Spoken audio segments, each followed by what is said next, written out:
নবদিগন্তের বাংলা ক্লাসে আজ ষষ্ঠ শ্রেণীর ছাত্রছাত্রীদের জন্য চলে এলাম। আজকে না একটা মজার কবিতা পড়াবো তোমাদের। এই দ্বিতীয় পর্যায়ক্রমিক পরীক্ষায় একটা কবিতা, নবনীতা দেবসেনের বাঘ। তো বাঘ কবিতাটা পড়ার আগে একটা গল্প বলি, শোনো। সবাই মন দিয়ে শুনবে। আর হ্যাঁ, 101 নম্বর পেজটা একটু খুলে রাখবে, তার কারণ যখন পড়াবো এই টেক্সট বইটা না সবার একটু কাজে লাগবে, তাহলে সব লাইন টাইনগুলো সব সুন্দরভাবে বোঝা যাবে।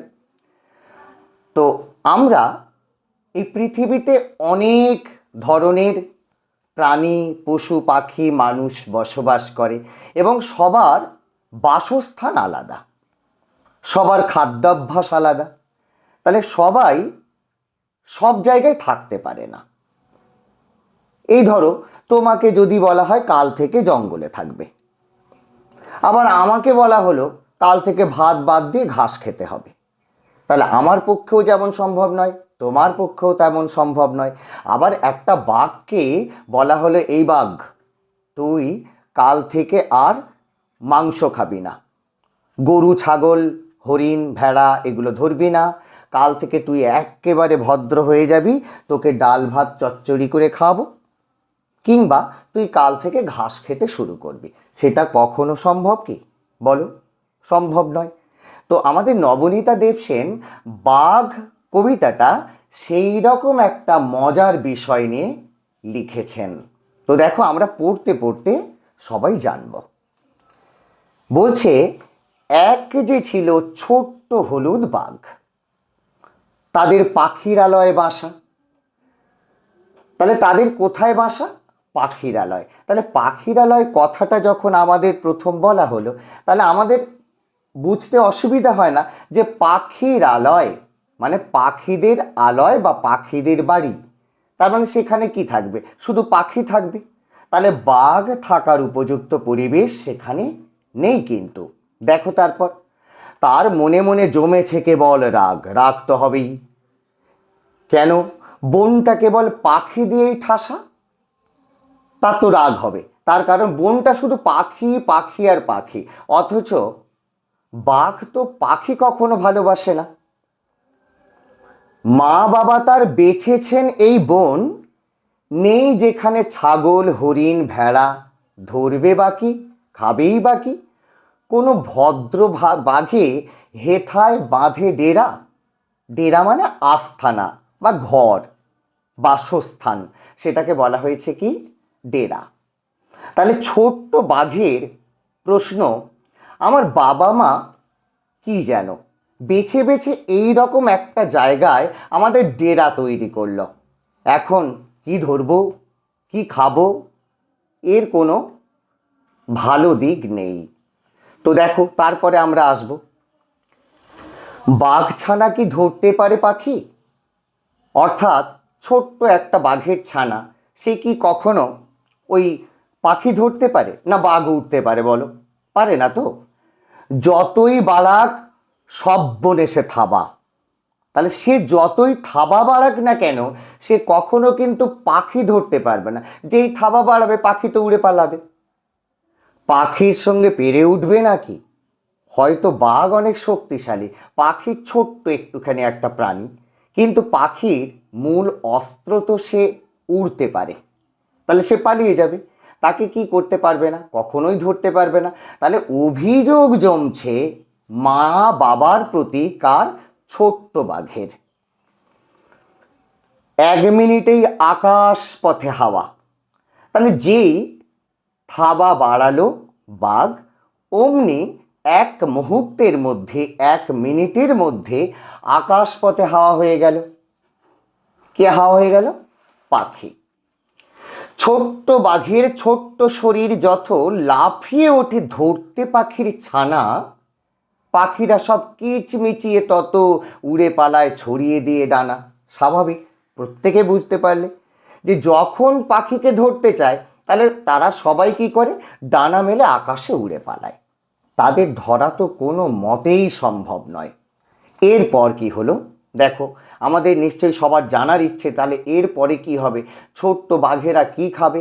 তার বাবা মায়ের প্রতি তাদের অশান্তি হচ্ছে, অভিযোগ করছে। তো দেখা যাক, আমরা পড়ে দেখি কি হয়। ছোট্ট বাঘের বড্ড খিদে পেটে। তোমাদেরও নিশ্চয়ই খুব খিদে পায়, যেহেতু তোমরা ছোট, তা বাঘও তো ছোট, বাঘেরও তো খিদে পাবে, তাই না? কি আর করে, গেল নদীর পাড়ে।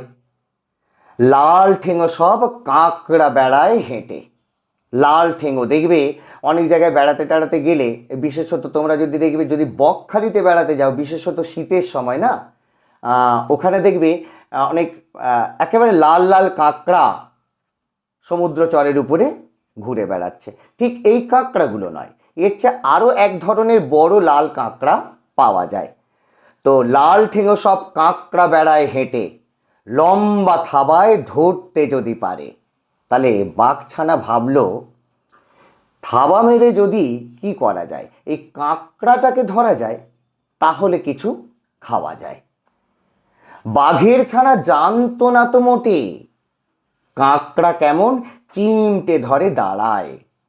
তাহলে কাঁকড়ার কি থাকে, দাঁড়া থাকে, আর সেই দাঁড়াটা খুব চিমটি কাটে, তাই বলা হয়েছে চিমটে ধরে দাঁড়ায়। গর্তে থাবা দিয়েই কেঁদে ওঠে, ওরে বাবা কে আমাকে ছাড়ায়। যেই গর্তের মধ্যে কি করেছে, থাবাটা দিয়েছে, সঙ্গে সঙ্গে কি হয়েছে না, কাঁকড়া কামড়ে নিয়েছে। সেই সঙ্গে সঙ্গে কি হলো, তখন ছোট্ট বাঘ চেঁচামেচি করতে শুরু করেছে। ছোট্ট বাঘের মস্ত হলুদ বাবা।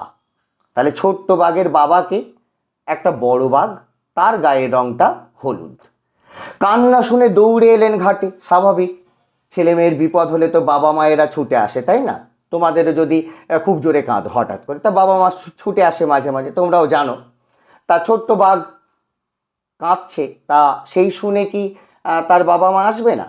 তা তার হলুদ বাবা, বড় সড়ো, বুঝতে পারলে, চেহারা অনেক বড় সড়ো, কান্না শুনে দৌড়ে এলো।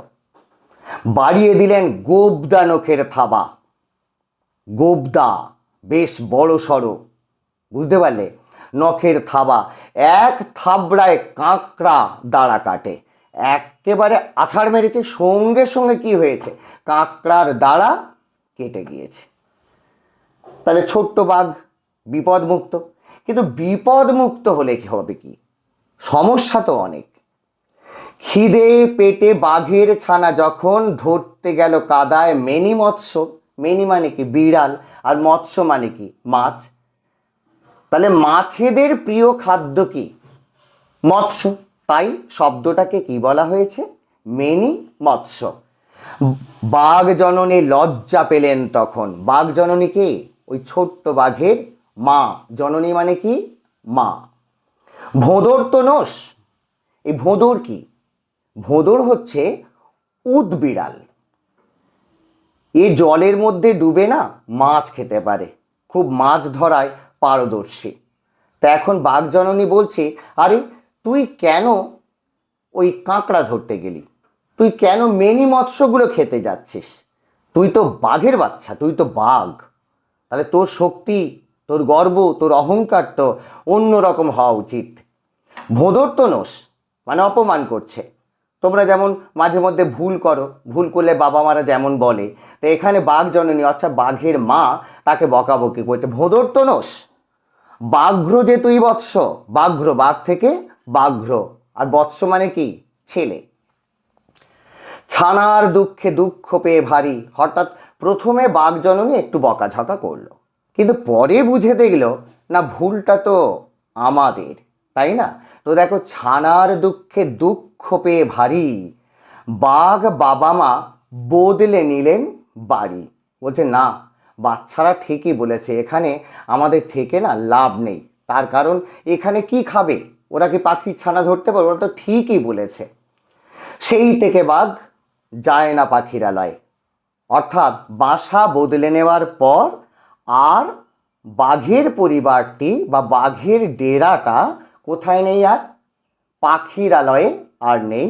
সেখান থেকে কোথায় সরিয়ে নিয়েছে, সবাই মিলে থাকে সজনেখালি। তাহলে এখন কোথায় থাকে, এখন বাঘ থাকে বা বাঘের পরিবার থাকে কোথায়, সজনেখালি।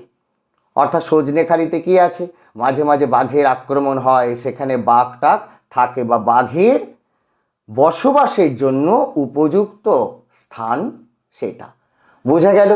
তো খুব ভালো করে পড়িয়ে দিলাম, এগুলো আরও সুন্দর করে পড়বে।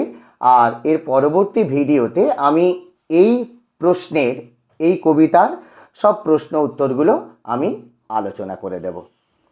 ভালো থেকো এবং খুব ভালো করে এটা পড়বে।